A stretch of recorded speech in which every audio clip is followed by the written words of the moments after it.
চরমোনার ময়দান থেকে বাড়ি ফেরার পথে ঝড়ের কবলে পড়ছিল আমাদের এই লঞ্চটি। তারপর আমরা সকলে দোয়া এবং জিকির সাথে পড়া শুরু করলাম এবং আল্লাহ পাকের নিয়ামত যে কোনো দুর্ঘটনা হয়নি আমাদের লঞ্চের। এবং আমাদের লঞ্চ যখন জিকির আজকার শুরু করলাম আমরা সকলে, তারপর আস্তে আস্তে আমাদের লঞ্চ কোনো লড়াচড়া এবং শান্তভাবে চলাফেরা করছিল আমাদের এই লঞ্চটি। আল্লাহ পাকের শুকরিয়া যে আমাদের কোনো দুর্ঘটনা হয়নি।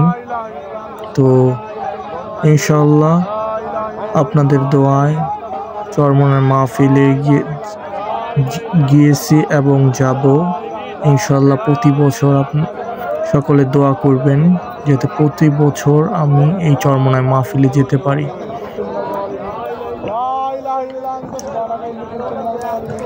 সকলে লা ইলাহা ইল্লাল্লাহ মুহাম্মাদুর রাসূলুল্লাহ জিকির এবং লা ইলাহা ইল্লা আনতা সুবহানাকা ইন্নী কুনতু মিনাজ জালিমিন এই জিকিরটি কোনো বিপদ আপদ থেকে আমাদের রক্ষা করবে। কোনো বিপদ আপদে যদি আপনারা পড়েন লা ইলাহা ইল্লা আনতা সুবহানাকা ইন্নী কুনতু মিনাজ জালিমিন এই দোয়াটি পড়বেন, ইনশাআল্লাহ আল্লাহর রহমতে আপনি বিপদ আপদ থেকে রক্ষা পাবেন।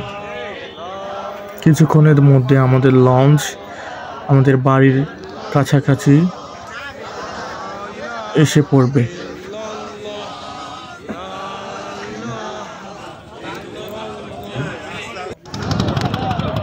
আমরা প্রায় আমাদের লঞ্চ থেকে এখন নামছি, সকলে যার যার বাড়িতে চলে যাচ্ছি।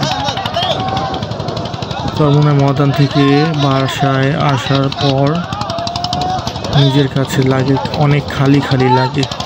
এমন একটা জায়গায় ছিলাম বাসায় কোনো মনই যায় না, সেইখানেই যেতে মন চায়। আপনারা একদিন হলেও চরমোনার ময়দান থেকে ঘুরে আসবেন। আসসালামু আলাইকুম, সকলে ভালো থাকবেন।